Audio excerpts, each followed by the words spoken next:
Alright everybody, what's going on? It's Thundershot and I'm coming at you today with your Dragon Ball Super English subtitle review.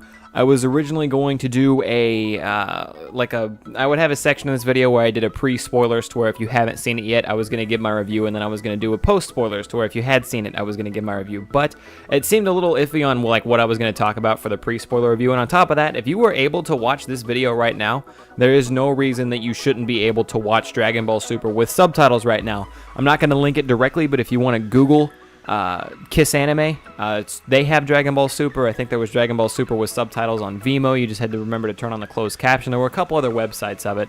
A Google search, a search on Twitter, things like that. Actually, my Twitter, or Toasty's Twitter, I know off the top of my head, we have retweeted links to watch Dragon Ball Super with English. Just remember, on some of the websites, you actually have to turn on closed captions in the bottom of the video. That was confusing some people, but yeah, if you haven't seen Dragon Ball Super with English subtitles, it is up now. Go do the things I just said. Kiss Anime, my Twitter page, Toasty's Twitter page. Follow me on Twitter, by the way. I want to get into the video, but I want to plug myself first, damn it.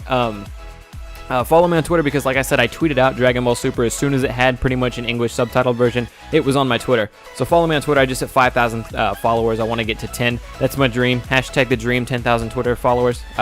Someday, maybe. But no, here we go. Dragon Ball Z. Not Dragon Ball Z. Oh, my God. Dragon Ball S. Dragon Ball Super. English subtitle Episode 1 review. It just came out last night. It comes out in Japan at 9:30 a.m., which for us is closer in the U.S., closer to 9:30 p.m., give or take 2 or 3 hours, depending on which time zone you're in.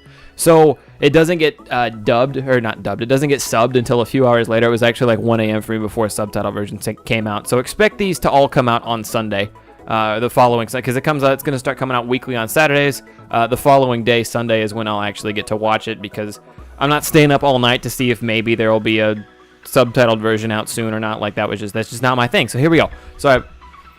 It's actually time. All right, so we're gonna go ahead and start off. I like the opening theme. I'm just gonna kind of go from beginning to end, I guess. I really like the opening theme. Well, I don't really like the opening theme is good. I like the end theme better, but I'll get more into that. The first thing we see is just coming straight off the manga, and how that was.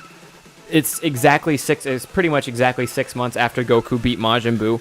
They did use the Dragon Balls to wish everyone's thought of Buu out, and Hercule Satan has been given credit for defeating Majin Buu.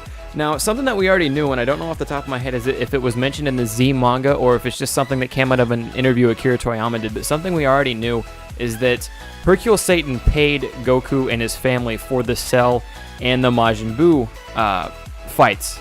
That being that Hercule gets to claim that he defeated Cell and Majin Buu and kept the world safe, and he keeps getting to be the hero in the eyes of the people that he is.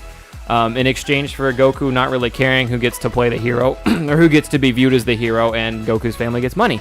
Goku tried to offer it to Vegeta's family, and Vegeta's family has more. The fucking Briefs, Bulma, and the Brief family has more money than Hercule Satan does anyway, so they didn't want it, and Goku could actually use it.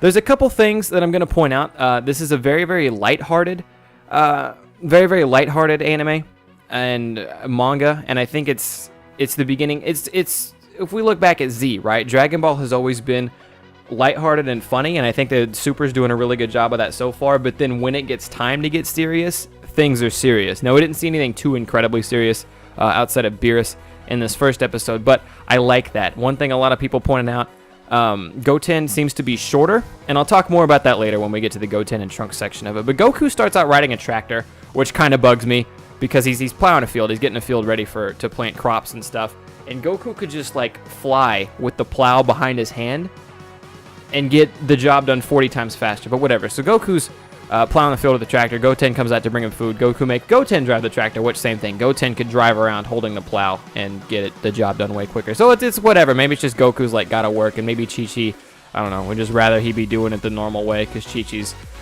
been all about that, never been too insanely keen on the whole fighting aspect. Goku starts training, and Goten falls off the cliff with the tractor, which again, if Goten falls off the cliff with the tractor, maybe he froze up because he's a kid, whatever, it makes sense. Goten could just fly and hold the tractor there, but Goku comes over and saves him. I don't know. It's whatever. It's one of those things. It's one of those things where like it shouldn't, like, it doesn't make sense, but it doesn't necessarily bug me. But to move on a little bit further, we have our first scene of Beerus. Beerus, unlike the manga, I'm just going to do kind of a manga comparison. If you haven't read the manga yet either, that's English Just look up English Dragon Ball Super manga, you'll find it. Beerus blows up half of this planet because the food wasn't good, whereas in the manga he blew up the entire planet because they've tried to poison him. Some aliens are feeding Beerus, and Beerus is deciding whether or not he wants to blow up their planet. So a little bit of manga difference there. He doesn't necessarily mention Super Saiyan God. It's just kind of a small insight to Beerus, which I believe the title of the episode is kind of based on Beerus, so for how little we see him, it's kind of iffy. Majin Buu and Hercule have a thing where Hercule has to talk Majin Buu out of like killing him in front of a bunch of people. I don't know. I want to get through the whole episode so that way I can get into more review, but I'm trying to hit the highlight spots.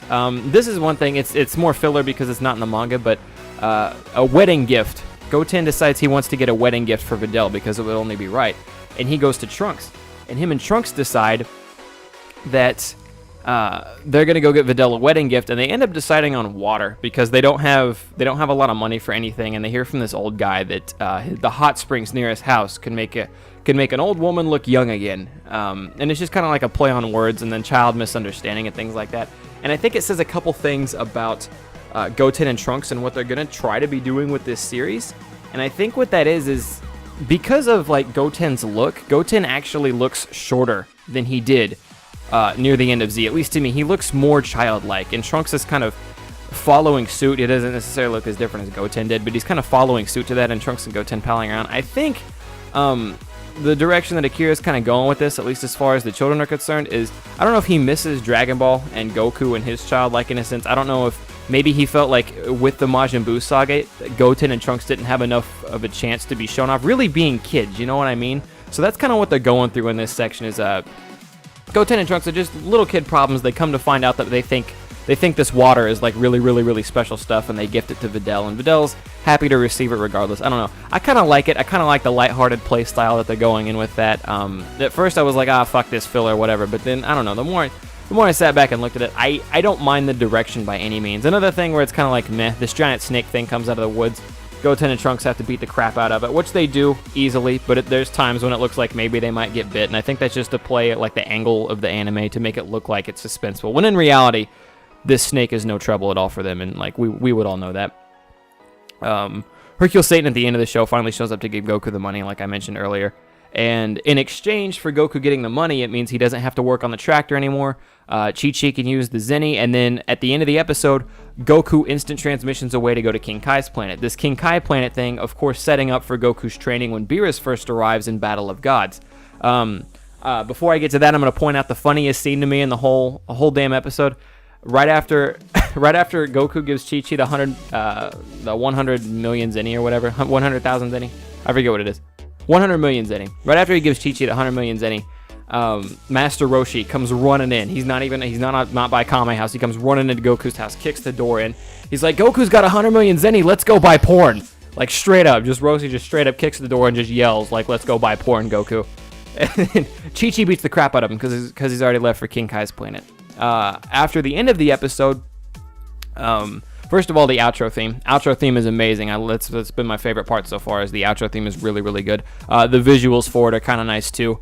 It's Goku kind of like a silhouette of Goku starting in Dragon Ball and growing and showing background photos all the way up until Z, or the end of Z, or Super, whatever you want to call it. And then there's a preview for next episode. Okay, yeah, so they showed a small preview of the next episode, next time on Dragon Ball Super, and then it kind of gave a glimpse as to what the next episode is. It says, to the promised vacation, Vegeta goes on a family trip, and that's, of course, the roughly translated Japanese to English, but basically Vegeta's going to go on a trip. There were previews of Goku actually getting to King Kai's place, so there's going to be a little bit of progress there. Looked like Beerus was doing some more planet destruction with Whis, but that was my bird, I'm sorry. Vegeta's already going on a family trip. Now, to me, this is kind of rough, because what we know now is that the manga is going to be released monthly, at least that's what we're pretty sure about right now.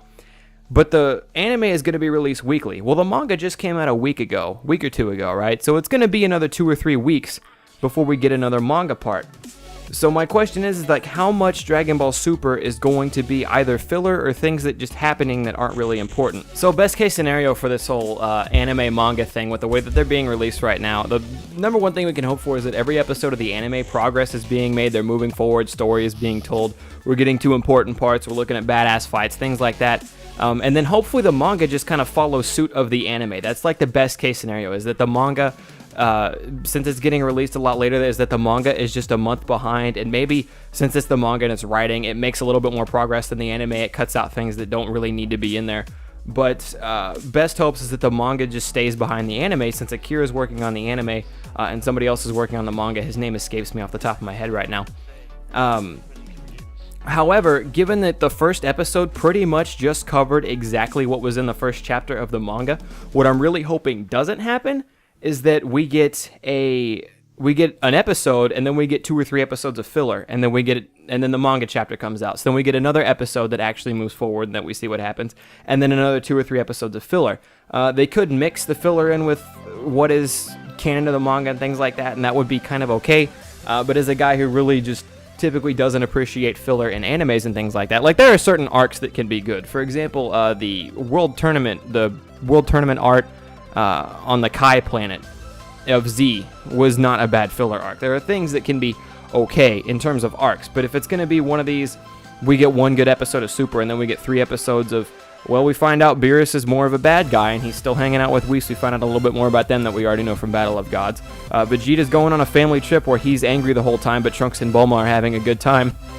I mean, like, that's whatever, but I would really rather be moving forward with the story. So we won't know anything until episode 2, but since this is an episode 1 review, just to recap everything, I definitely know the comedy is there, the lightheartedness is there. There were a few times I actually found myself laughing, which is a good sign considering it's more of a child anime, quotation mark, child anime thing. But I actually found myself laughing, like, for example, Roshi kicking in the door and wanting to get porn right away. That was funny because it's classic Roshi. But no, the lightheartedness is there, the comedy is there. Hopefully, knowing Akira, knowing DBZ, Dragon Ball in general, once it comes time for the action to be happening, the action will be there and awesome and action-packed and full and amazing, but we won't know until we actually see some real fighting. The real main, the first arc of whatever bad guy shows up, probably it's going to be a revamp of Battle of Gods told in anime form, is my guess, but we'll find out. We'll find out when the time comes. Until then, Dragon Ball Super looks very promising, guys. I'm hoping, like I said, it moves forward with every episode. That's basically my main concern at this point, but I will keep my eyes peeled if you guys want to come back here. Pretty much every Sunday Dragon Ball Super is released. I plan to do reviews on it. Let me know what you guys thought of Dragon Ball Super. Let me know what you like, what you didn't like in the comment section down below. Do you not like that Goten and Trunks are being more little kid-like? Would you rather they stay badass and always fusion into Gotenks and I don't know, do that thing? I don't know. I don't mind the little kid aspect of them. Let me know. Just let me know what you like, what you didn't like about Dragon Ball Z Super. Let me know what you think on the whole scenario. That's going to wrap it up for me today, guys. I want to thank you guys coming out. I hope you guys enjoyed. Subscribe for more Dragon Ball Super reviews, news, and updates. I am Thundershot, and I'm out. Peace, guys.